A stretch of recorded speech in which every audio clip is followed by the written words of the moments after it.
At first look, it sounds like a major world event hosted by the United Nations, but then you realize it's actually a business club that manages to draw almost every president, prime minister, minister of finance, and have them praise the mantra of the market. It's a tokenistic approach that says, yes, the corporation should do better, but without fundamentally challenging the foundation of the system. It makes the solution dependent on the problem. Sure, we can save the world, but first we have to let capital do its thing. The problem is they've got it upside down. The government isn't dependent on the private sector income in order to carry out public spending. We can have a Green New Deal and we can have full employment without the need for first the private sector to do profits. When we see these events that paint themselves as progressively minded, they're actually containing change by limiting discourse while also promoting themselves as having some progressive credentials.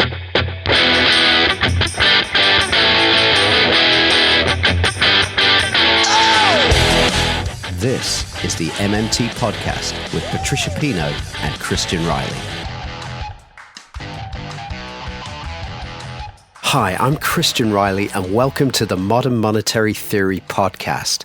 You can find us on Twitter at MMT Podcast, and you can support the show by going to patreon.com/MMT Podcast. Support starts at $1 a month or £1 a month or whatever the equivalent is wherever you live. And no matter what level of support you give, you get early access to all of our episodes and patron-only episodes where you can ask me and Patricia MMT questions. A big thank you to all of our supporters so far. At the beginning there, you heard our guest this week, economist and president of the Global Institute for Sustainable Prosperity, Professor Fadhel Kaboub, talking with my co-host Patricia, and in a moment, the three of us are going to be discussing some of the events featured at this year's World Economic Forum Summit in Davos. Given the price tag of attendance, a cynic might say that it's merely an occasion where some very well-off people get together and attempt to solve the impenetrable mystery of where all the world's money's gone, and invited captains of industry get to confidently predict that inflation will continue because they know as insiders that price gouging will continue, but because there needs to be a wide range of voices, a warm welcome is also extended to government representatives that can be relied upon to blame government for everything. So it really boils down to whether or not you believe in a free, no-holds-barred, wide-ranging marketplace of ideas for all that can afford their own multi-million-dollar extravaganza in a ski resort. A cynic might say that, but here at the MMT Podcast, we appreciate that it's a mixed bag, and so to help us navigate the event, we'll be talking to MMT economist Professor Fadhel Kaboub. And if you're new to modern monetary theory, you might want to check out our first 3 episodes for a basic introduction, or our episode 126 for a more intermediate level introduction. But if you want to dive in here, MMT is a government-centered approach to macroeconomics developed by economists and market practitioners who think it's appropriate to model the economy by starting with the government because the government is distinct from the private sector in a very important way in that it issues the money that we, the private sector, use rather than the other way around. When I say money, I mean what most of us think of as money, the pounds, the dollars, the yen, or whatever you use in your day-to-day transactions wherever you live. MMT explains why we use these tokens as a medium of exchange instead of other things. And it's because the state demands taxes be paid in its money tokens, primarily to get you to need and use its money, which it can issue without operational limit, because states, even absolute monarchies like Saudi Arabia or theocracies like the USA, states need to provision themselves with resources to provide goods and services and infrastructure and so on. And so they'd rather be able to spend money that they can issue without limit rather than something they can't control the availability of. So many, if not most governments around the world issue their own floating exchange rate currencies, and they spend that currency into existence by changing balances on a spreadsheet at a central bank. In a typical year, a government like this will spend an amount of money into existence and tax an amount of money out of existence. We call the difference between the two figures a deficit or a surplus, and that's where it gets confusing. When we're told the government's running a deficit, we think we're running a deficit. It's a bit like when somebody says, hey, do you think we should intervene in Ukraine? Now, unless I'm Iron Man and the person asking me the question is Optimus Prime, I can't help thinking we'll be a bit of a liability in the situation. So it helps to be clear about which we mean when we say we.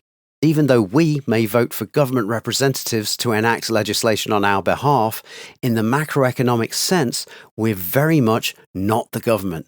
We're the opposite of the government. We're the non-government. If the government spends more than it taxes, yes, it runs a deficit. But every deficit is matched by a corresponding surplus.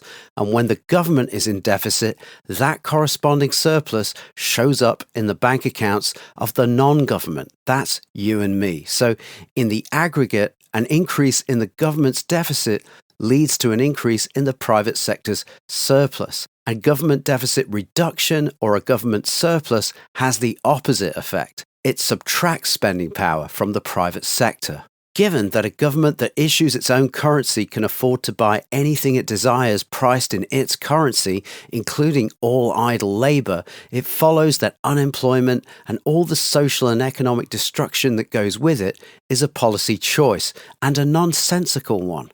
The good news is, better is possible, and we talk briefly about the MMT job guarantee proposal in the following conversation. And for more on how it acts as a price stabilizer and safeguards minimum pay and conditions for the whole economy, you can listen to our episodes 4 and 44, which I've linked to in the show notes for this episode. I've also linked to some of our episodes on inflation and also to our episodes with Professor Rowan Gray, whose work we talk about when the conversation turns to digital currency. And just a final reminder that applications are open until the 8th of July for people who want to take part in the Edward Lipinski Foundation's MMT Summer School in Poznan, Poland, which I highly recommend as someone who went last year. It's a golden opportunity to learn from leading MMT and MMT adjacent experts, including Dirk Entz, Stephen Hale, L. Randall Ray, Yeva Narcissian, Sam Levy, Steve Keen, and many more. And that runs from the 10th to the 14th of August.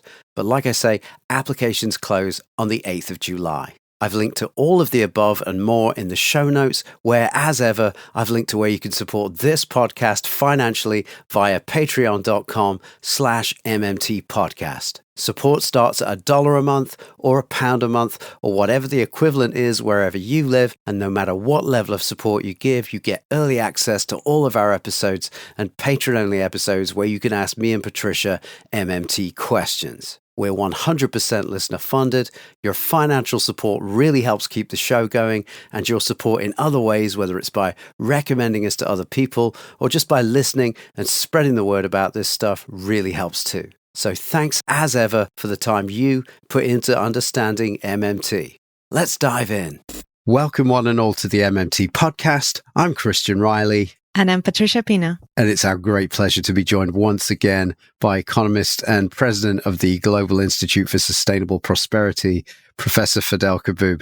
Thanks for joining us today, Fadhel. Thank you. It's a pleasure. Thanks for having me back on the show. So as we record this, the 2022 World Economic Forum Summit in Davos has just concluded, and we just wanted to talk about some of the things that happened over the 4-day event, which is quite a mission because there's like 500 individual events. But before we get into that, I wanted to ask if you guys had any opening remarks about the World Economic Forum, the organization itself, its annual summit, what both of these things are aimed at achieving. At first look, it sounds like this is like a major world event hosted by the United Nations or something like that. But then you realize it's actually a business club that manages to draw almost every president, prime minister, or minister of finance in the world, put them on a stage and have them basically praise the mantra of the market and how much we need the private sector to address all the problems of the world that we should be tackling, including climate change, world poverty, COVID, pandemics, all kinds of things, and what the government can do to support the market to solve these problems. And of course, there's been over the years a lot of pushback against the World Economic Forum narrative, the market narrative. And it did sort of affect the way they frame things. But structurally, there's nothing that comes out of these gatherings that is designed to undo the structure or challenge the neoliberal narrative fundamentally. So a lot of greenwashing and whitewashing and acknowledging that things haven't worked so well and promising a great reset to reset the agenda without really changing any of the fundamental structures. So it's very interesting to observe year after year how the themes evolve to meet the challenges of the day, but without ever fundamentally challenging the fundamental interest of the 1,000 plus members of the forum, which are multi-billion-dollar corporations. So it's an interesting thing to see and see all the world media report on it, and world leaders from all continents think of it as the event of the year for them. I was just going to echo, I guess, what Fadhel is saying, but in a slightly different way. I think that when we see these events that paint themselves as progressively minded, all the climate conferences, I'll include in that, they try to portray themselves as being this progressive event and we're going to find the solutions here. And look, we're trying to change the world, but they're actually containing change. That's their true purpose. And I think they contain change by, first of all, limiting discourse around the problems that we have. So as Fadhel is saying, they champion, sure, let's change the world, but also let's protect the free market. Hence, let's not change the world that much. So a lot of that, obviously, it's by inviting the very people, primarily the very people that benefit themselves the most from the current system. They ensure that the system is protected while also promoting themselves as having some progressive credentials and trying at least to attempt to change the things that are wrong about the world. It's fair to say if you're an individual or an organization that's trying to brand itself as, hey, I do capitalism, but in a way that cares about you and cares about the planet, that you would attend this summit in Davos. Yeah, and it attempts to portray issues, this kind of what you mentioned, the dichotomy between the good capitalist and the bad capitalist, right? It's trying to move away from the systemic criticism. It's not capitalism, it's the bad individuals. That's the issue. I noticed, just skimming through as many events as I could, going on the titles, there are some good panels, good sounding panels there, but just skimming through it, I thought this is a really accurate barometer for where the Overton window is in mainstream economic and political thinking right now. What's thinkable, what's not thinkable. One of the panels you shared with me, I listened to a few minutes, and it was the Prime Minister of Côte d'Ivoire commenting on all kinds of things. But in the middle of his comments, he really summarized the philosophy of what's on the table here in the World Economic Forum in terms of their agenda. And he said, what we need is economic growth driven by the private sector. And that economic growth will generate the wealth that allows the government to earn revenues in order to meet the sustainable development goals of reducing poverty and fighting climate change and all the good things that we talk about in the UN. So that is actually fundamentally the problem. The problem is that we believe that sovereign governments have no capacity to address these major challenges, poverty, education, health, infrastructure, you name it, unless the private sector generates growth. So the job of the government, and he went on to describe what the responsibility of his government is to facilitate the market place so that the private sector can thrive without any impediments from the government. And at the international level, our responsibility, that is world leaders, is to do whatever it takes to allow the private sector to do its thing. And then we governments will collect our share of that, and we'll be able to deal with the problems that the public struggles with, health, education, infrastructure, climate change, and all that. That's really the overarching kind of ultimate neoliberal market-driven approach. So, of course, that runs counter to what we discuss on this podcast, the MMT podcast, and runs counter to a lot of the popular demands from working class people, from the public. And of course, it sounds too harsh, right? If you push it to the extreme. But if you kind of wrap this core message in an exterior shell that says, we're going to listen to everybody's concerns here, not just the direct interest of the business enterprise, as in maximizing its profits or its share value for shareholders, but in a stakeholder approach to capitalism, we're all stakeholders in this, including consumers, suppliers, workers, people who suffer the environmental consequences of extractivism. We're all in this together, and we're all going to cooperate and work together to make sure that the corporation does its best to generate wealth so that we can all share from that wealth and be able to tackle poverty, health, and education and climate change and all that. So it's a tokenistic approach to what should be the focus of our attention in a kind of a donut economics type of way. But it's really a tokenistic approach that says, yes, we're all in this together. The corporation should do better, perform based on ESG criteria, environmental and social and better corporate governance criteria, but without, again, fundamentally challenging the foundation of the system that the World Economic Forum supports. It is hard not to be cynical in a, if it's like, yeah, this is a forum, everybody's welcome. You just, divvy up the 60 grand plus that you need and you've got a seat at the table. And like Fadhel says, it makes the solution dependent on the problem, because we're saying, sure, we can save the world, but first we have to let capital do its thing so that we can have money to then do this all sustainable stuff. So can we just inject some MMT right in there right now? What is the problem with that framework through the MMT lens? Well, the problem is, as Warren Mosler says, the sequence, right? They've got it upside down. First of all, the government is independent on the private sector income in order to carry out public spending. And therefore, we can have a Green New Deal and we can have full employment without the need for first the private sector to do profits and without the need to first find a way to tax these profits from the private sector.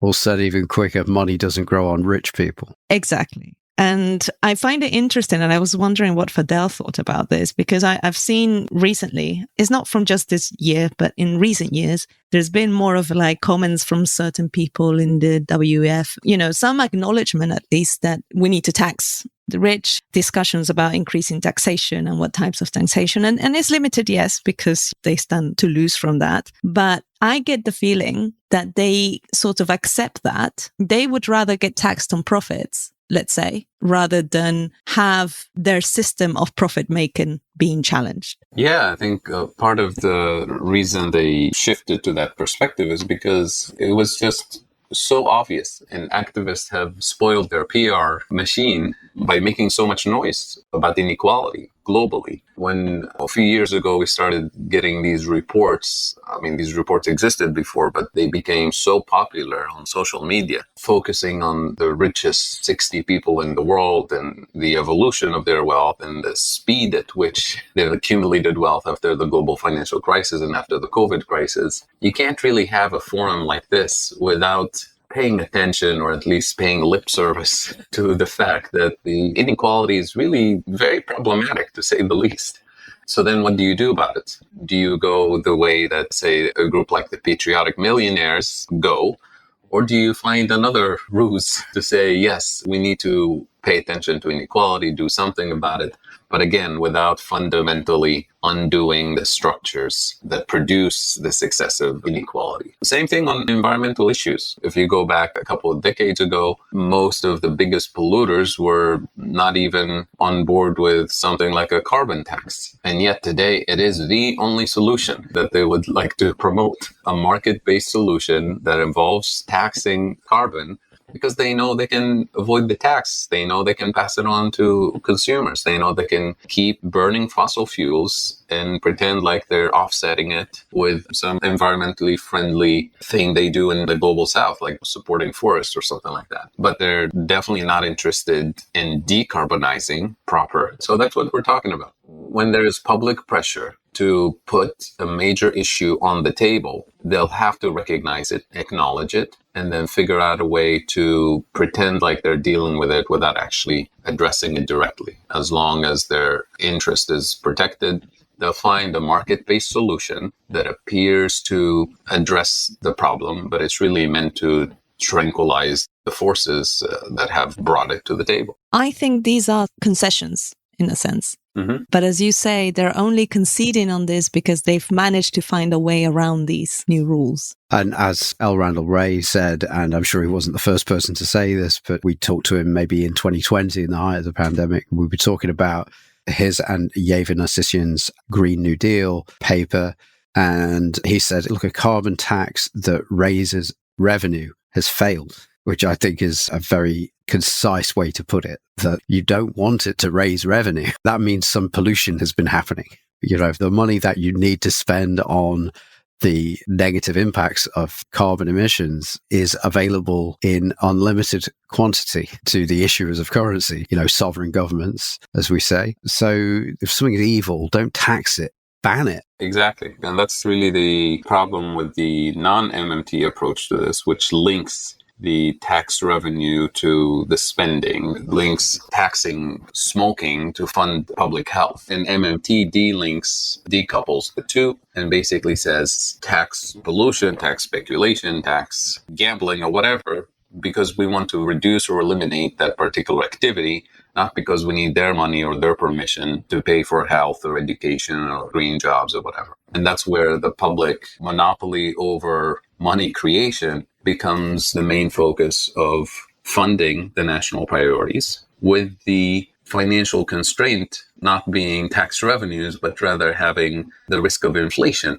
the availability of real resources, logistics, infrastructure, skills as the actual constraint on how much a particular government can spend. On that topic, at the Davos summit this year, there was a panel called The View from Capitol Hill.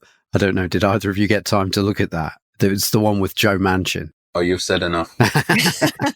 So I barely need to say what he said, but I would say it was a panel of US politicians and they all used the platform to grandstand about how tough they are in terms of military spending, and we're going to send this much military aid to Ukraine. And then at the same time, we're also really tough on deficits. Joe Manchin was there talking about the US needing to get its fiscal house in order. So Joe Manchin really represents the crisis of the US federal government in the sense that he single-handedly stood in the way of fiscal spending on climate, on COVID recovery. And in a way, he really stood in the way of fiscal spending that would have been able to tame the actual sources of inflation in the US. And yet he used the excuse that too much fiscal spending, a bigger deficit and a bigger national debt will cause more inflation like it did in the 70s. So this is really an interesting thing about hijacking narratives. And since we're talking about the World Economic Forum, it's really, as an organization,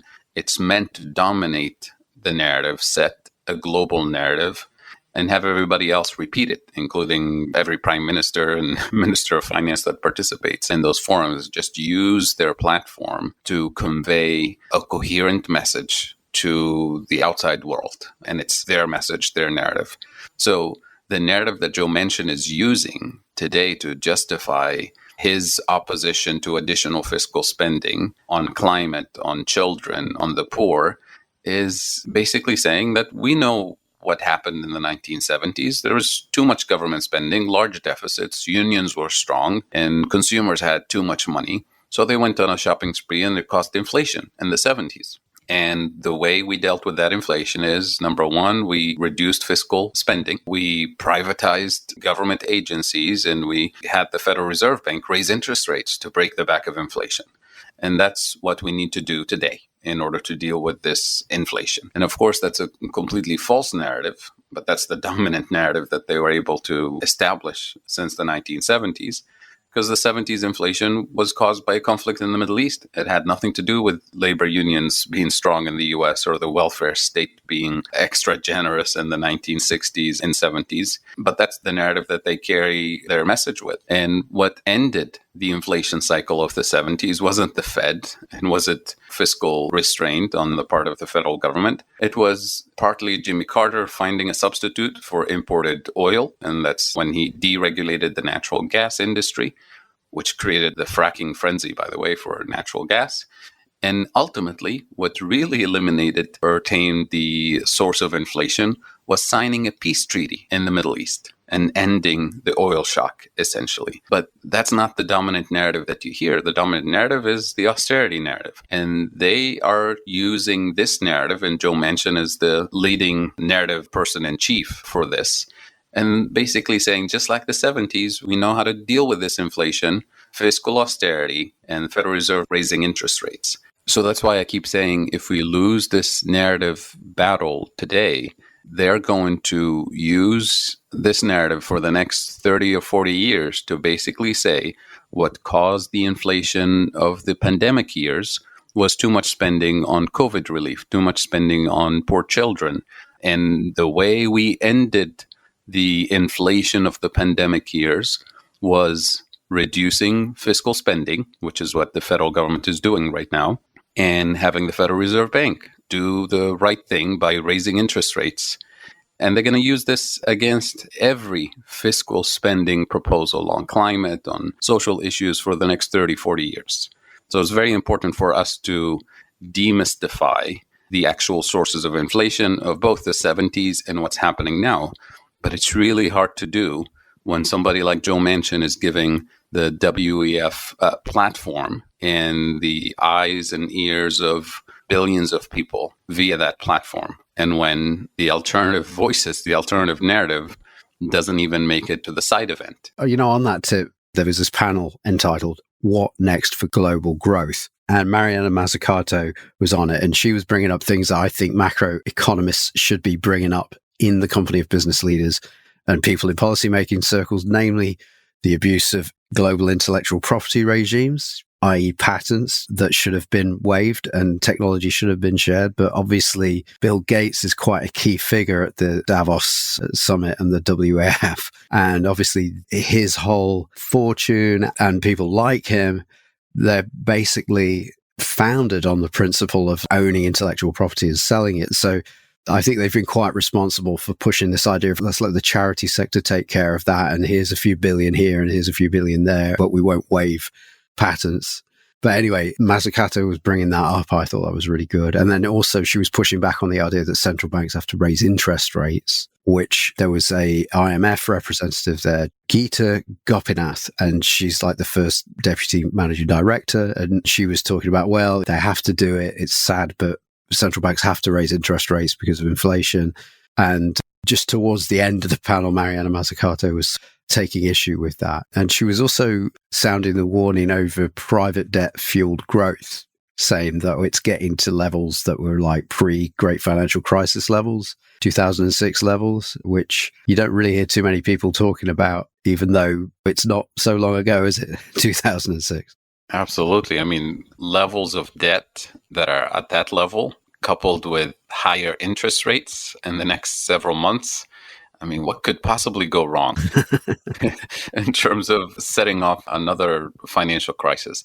But it's really interesting. The title of the session reminds me of those classic questions that Stephen Colbert used to have on his show.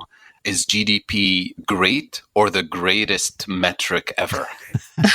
Oh, wow. That's a very broad range of choices there. Yes. Yeah. Is it the best thing or the bestest? Yeah. Yeah, exactly. It's kind of the subtext for the whole forum. It's like, don't even think outside the box, economic growth. Yeah. But it sounds like a great panel that I should check out because Mariana Mazzucato is great, obviously, on this. And what you described sounds exactly what needed to be said there. But a couple of things on GDP growth and then on central banks having to raise interest rates and the necessary bitter medicine for inflation that we have to suffer through. The whole metric, obviously, of economic growth, you've heard Kate Raworth and others say growth for its own sake is the ideology of a cancer cell. Why do we assume that this metric, GDP, is actually the right metric for quality of life? Because when you think about it, when there's an oil spill and we spend $100 million to clean it up, GDP goes up by $100 million and gets celebrated on TV as, yay, economic growth went up by 2%. Or whatever the numbers. So all of those events that destroy quality of life are quantified by GDP as an improvement in economic growth, including the impact of pollution when you have people having breathing problems and they go to the doctor and they get asthma medicine. All of that spending is economic growth. But it's because of the results of pollution, water pollution, air pollution, cancer treatment. All of these things show up as positive numbers in GDP. And that's why we need a different metric, a dashboard of alternative indicators that actually focus on quality of life. And that's where the degrowth movement in the economics profession and the ecological space has really done an amazing amount of work to raise awareness about us essentially moving towards the cliff and saying we need more economic growth to generate the wealth that will allow us to deal with pollution. And we're saying, no, you don't need more pollution to create more growth so you can generate the revenue to deal with the pollution. That's a vicious cycle that doesn't improve anything. I think what Stephanie Kelton has said and done with the deficit myth, i.e. calling it the deficit myth and getting people to understand what the deficit is and that it's the government's deficit is the non-government surplus by identity. We are the non-government, but also why we might want to have the surplus rather than us going into debt to put the government in surplus, but also kind of saying we want to make that a residual. We want to make it irrelevant. That number that falls out of the box after the spending and taxing has been done, we call it a deficit or a surplus. It's irrelevant. The real conditions are the thing that's relevant. And so I think it would be a better step to go, let's try and make GDP irrelevant instead of arguing about did it go up in a good way or a bad way or down in a good way or a bad way. I think at the beginning of Donut Economics, Kate Raworth talks about, she calls it the cuckoo indicator. It's like an indicator that, like a cuckoo, in the absence of any other thing to fill that slot, economists, macroeconomists, policymakers go for GDP. You know, are we doing well or are we not doing well? Well, is GDP up or is it down? And I think she quite rightly goes, because it doesn't really tell us anything with any granularity, we shouldn't do that anymore. GDP is a quantitative measure, it's not qualitative. And if most of our problems that we're trying to tackle have to do with the quality of life, so we need a dashboard that focuses on those qualitative indicators. And those qualitative indicators can have quantitative metrics that go with them. It's just not GDP. It's other things. I actually asked a question to an MP in a conference. It was an engineering conference, so it wasn't an economics per se, but they were talking about climate change and what engineers could do.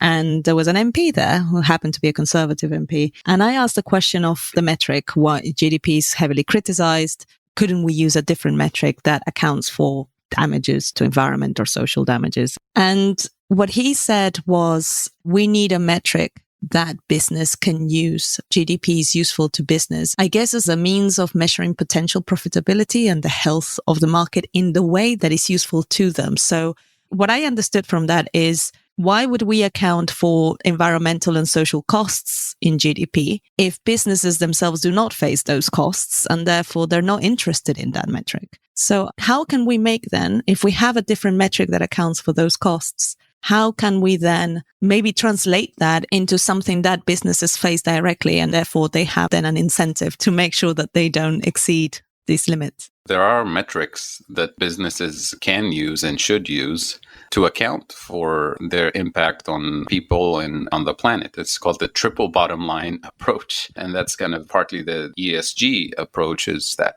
But believe it or not, those regulations are coming. They're on their way to actual legislation, starting with the SEC beginning to mandate reporting of climate-related risks, because these are real business risks, financial risks now that are undeniable. So because major climate risks are essentially packed in everybody's balance sheets right now, especially financial institutions that have a lot of potential stranded assets on their books, that's a risk that needs to be assessed. And it means that financial institutions need to build cushions of safety and need to stress test their balance sheets for these climate risks. So we're moving in that direction because of climate change. And that particular MP you spoke to, Patricia, was not recognizing his role as a lawmaker to actually mandate particular reporting criteria, particular risk assessment criteria. It's coming more now from central banks these days and financial regulators because the risks are becoming so obvious. But there's no reason for it not to come from parliaments and around the world to impose a different set of reporting and risk assessment and stress testing for environmental risks, for impact on people, impact on the planet, and set this as the standard. And that's obviously a good thing. However, we have seen that, for example, there is a difference, I think, between the impact on the environment that may threaten a company's profits and the impact on the environment overall. And I think that now we're seeing that some companies who do the ESG criteria base it not on what the impact of the company is on the environment, but on what the impact of the environmental damage may be on the company. And that's how they measure risks. And I fear that we may assume that they're both the same when they're not. Oh, absolutely. The space that we call ESG, it's a wide spectrum because it's the Wild West. It's not regulated. You hear a lot about green bonds this and green bonds that. And there's really no standard definition or regulation that actually clarifies what qualifies as a green bond. So you see a lot of greenwashing. And that's why we really need a standard, a regulatory standard that clearly defines what is green and eliminates everything that's practically greenwashing today, including the definition of ESG and how we quantify impact on the company's financial returns versus the impact on the environment proper externally to that particular company. Can we just talk about how ESG should be defined in an ideal world, just as a way into illustrating how it's been abused?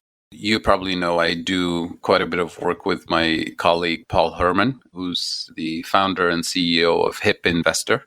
HIP, by the way, stands for Human Impact and Profits. So what they do is they use these 7 pillars: health, wealth, earth, equality, trust, products and services, and management practices. So these 7 pillars are kind of the starting point for their ESG approach to the triple bottom line.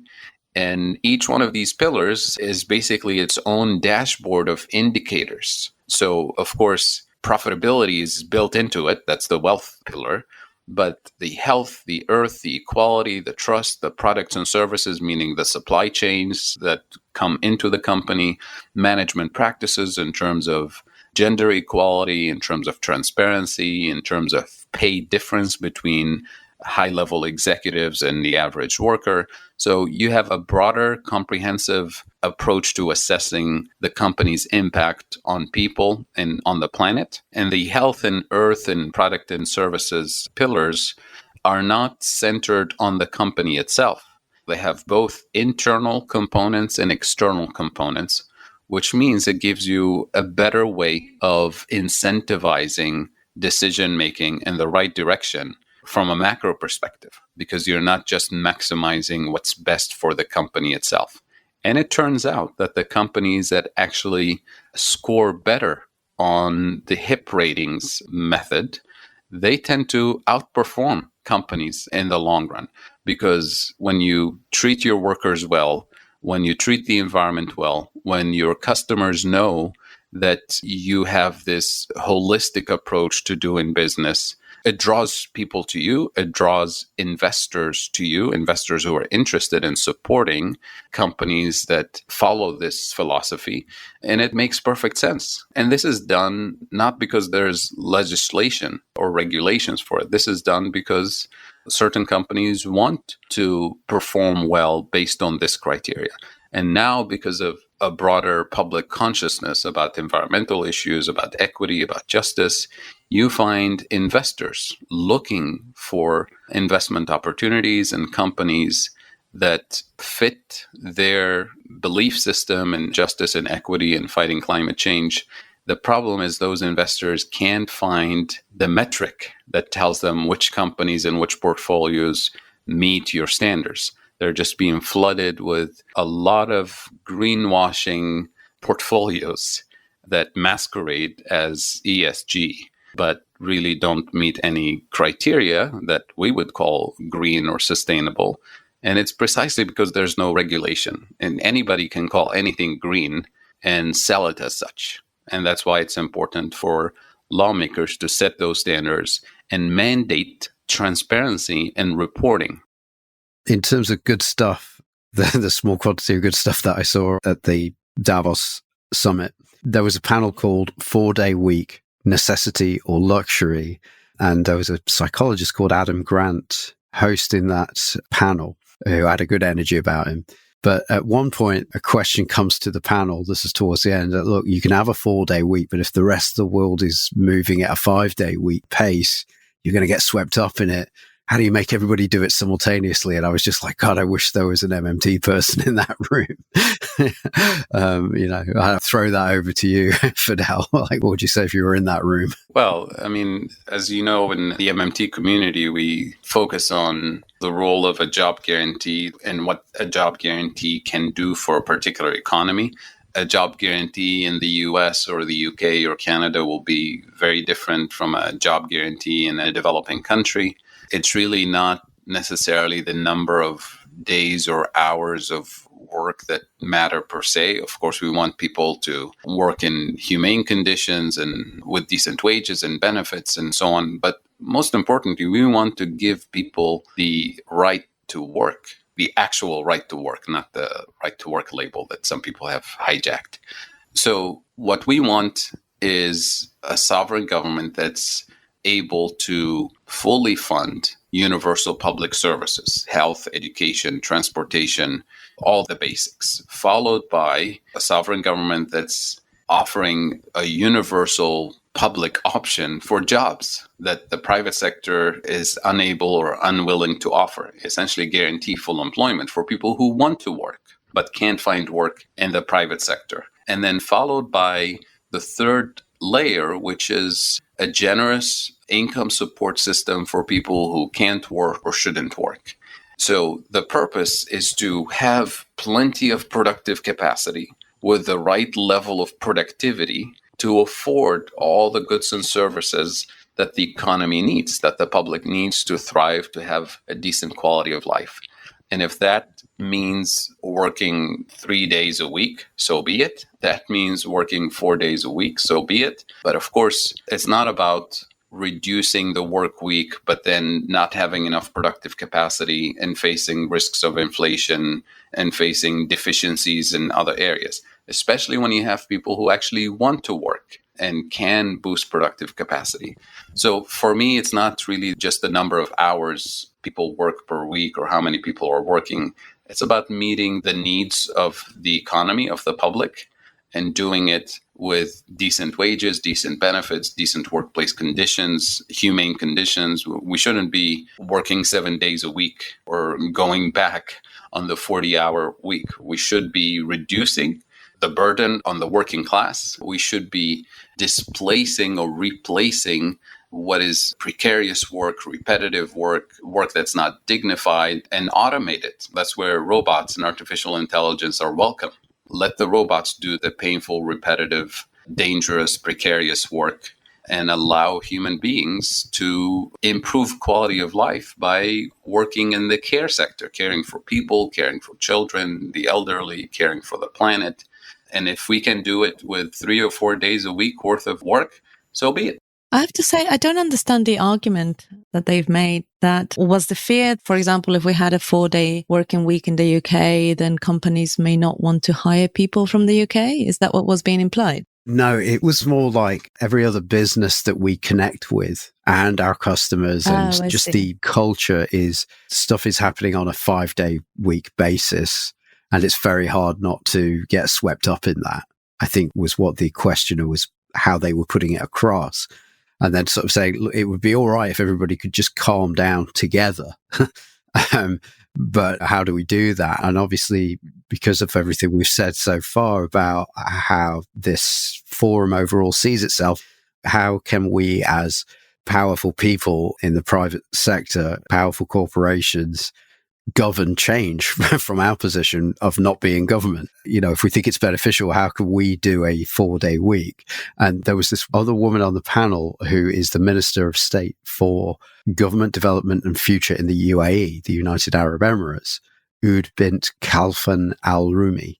And she said they've done a 4-day week. And she said outright, look, we didn't enforce it on the private sector. We did that for government employees, and the private sector fell in line. As far as I could see, that's what she said. And I thought, well, that's very MMT. But also, I think it's quite focused on a particular type of work, for example. Like shops may be open 7 days a week. It doesn't mean that people work 7 days a week. Well, I was going to say, as long as we produce what needs to be produced and have decent quality of life, if some countries can do it with 5 days a week, so be it. If other countries can do it with 4, so be it. It's really this idea that we need to cater to the criteria of the corporation that's operating in both countries and have the global system be standardized to meet their criteria, when we clearly have sovereignty over the rules of the game at the national level, and we set the criteria and let the private sector adjust to that criteria. And if there's ever going to be competition, we want competition not to be a race to the bottom. We want competition to actually improve quality of life and working conditions for people overall, compete to the top in a sense, not to the bottom. And to be clear, the blurb for the panel was saying that research indicates that moving to a 4-day working week can increase productivity, reduce overheads, boost well-being, and attract and retain talent, as well as spurring job creation. So they're all coming at it from a commercial aspect. Actually, we could get more out of people if we move to a 4-day week. So not necessarily the heart's bleeding for the worker there. There was also a panel on central bank digital currencies. Now, maybe I'm not seeing this right, but I still can't see how central bank digital currencies change things apart from, and it's not a small thing, but central bank digital currencies open the door to being able to disintermediate commercial banks from the payment system, which I've got no problem with. Well, I think we had Rohan speaking about that. And I know that there's a lot of people being concerned about this being used as a replacement for cash, and therefore people losing a certain degree of anonymity. It opens the door for more control, and they're fearful of that. And I think that they're justified in being fearful of that.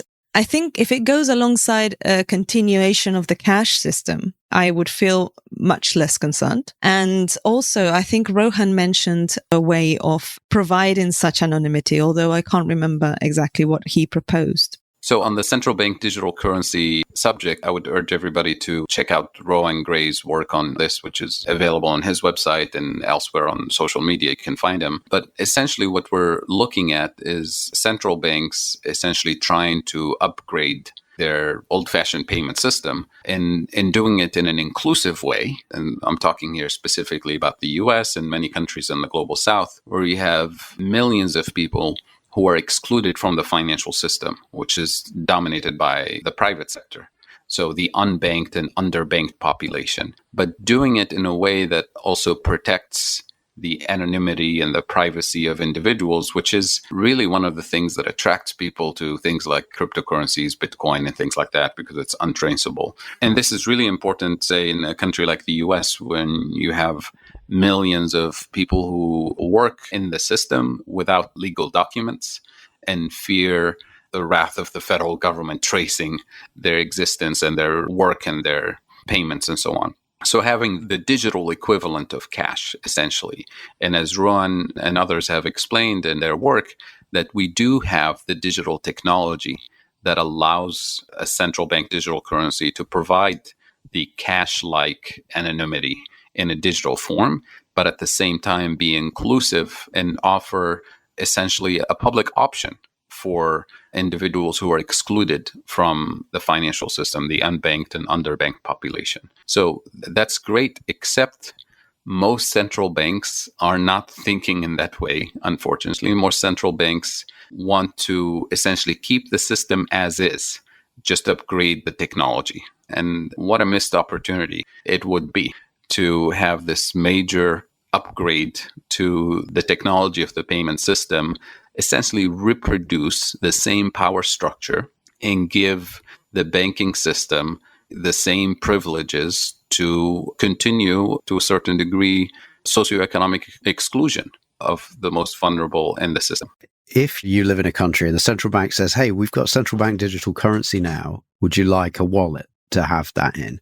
That is the central bank saying, you've got an account with us. Let's say it's the US, and you can now move your dollars from a current account at your commercial bank to our digital wallet. I mean, that's all it can possibly be, right? It's actually interesting you mentioned this, because I was on a webinar, unofficial conversation with people at the Fed who are actually working on this and gathering input and feedback. And their argument to this is basically, well, we can't have bank accounts for everybody because that's not in the Federal Reserve Bank Charter. We're not supposed to deal with the public. We only deal with banks. And my response to that was like, well, you can change the rules. You know that, because there is nothing on the central bank charter that says you can have a swap line with every other central bank in the world. There's nothing in the central bank charter that says you can bail out XYZ corporations because there is a global financial crisis. And yet you did. So why don't you change the rules and upgrade the way you operate in a more inclusive way? They didn't have an answer. They said, well, we're taking all comments into account. So we'll see. But my problem with all this is, okay, I've got an account at a commercial bank and I've got an app and I open it and it says what my balance is, and I've got payees in there and I've got payers and people pay me, I pay them, and, you know, it comes in and out and the balance changes on the screen. I have no idea what's going on the back end. I don't know who's looking at it. I don't know how secure it is, but because of regulation, I know that if somehow those numbers go to zero or minus 10,000 or something, something's happened that's kind of fraudulent, and regulation hopefully steps in and protects me. And my bank deposits are guaranteed by the issuer of currency, our government. So if in any way I feel content that my stuff's in the bank rather than under a mattress, that would be the reason, the sort of government guarantee thing. So I have no idea how private it is. I don't know who can access my bank balance. And how would you know? Now, let's say somebody comes along and says, I've invented central bank digital currency. Obviously, the government, they go, would you like a wallet with us? By the way, it's completely private. Nobody can see this. Okay, how do I know? Something this interconnected, we have to assume that everything is viewable. You know, they can't guarantee it. How do we get to push back on that? How do we get to test the validity of what they're saying? If I remember correctly, Rowan describes it well, that there is actually a digital technology that gives you a cash-like level of privacy that Rowan and others have been advocating should be used by central banks to guarantee that anonymity. So the technology apparently exists. I'm not an expert on that technology. And it's really going back to kind of the MMT legal approach, that money is the legal creation. And it's not just saying, well, here's the unit of account. It's also in regulating how that unit of account is issued and processed and protected, the checks and balances. So everything you've described is part of the framework for establishing a central bank digital currency and ensuring via democratic process that we have those checks and balances and that they actually do protect people's privacy and that the system is actually inclusive and that your data is not monetized and sold to corporate interests to track your consumption behavior and savings behavior and so on for marketing purposes. So we're being told the technology to protect us and keep us anonymous exists. And, you know, I'm not an expert. And it's like, I bet there's like 3 experts on this. And all they can say to us is, trust us. We've seen the back end. Yeah, it really works. I'm not up for trusting that. Sorry. Maybe it's my limited understanding of blockchain technology. And certainly I don't understand this technology that Rohan is proposing. But I agree, Christian, that it relies on, at the very least, trust on the people developing this technology. And if it is complex, then it relies a lot in trust. And I don't see how you do that successfully, introduce that successfully without also retaining cash. Unfortunately, we're out of time, so we'll have to leave it there. But we'll inevitably continue to discuss the issues that surface at and around gatherings like Davos in future episodes. Today, we've been talking to economist and president of the Global Institute for Sustainable Prosperity, Professor Fadhel Kaboub. We'll link to where you can stay up to date with Fadhel's work and his numerous upcoming talks and presentations. But for now, thanks for joining us once again on the MMT podcast, Professor Fadhel Kaboub. Thank you. It's been a pleasure. Thanks for having me on the show.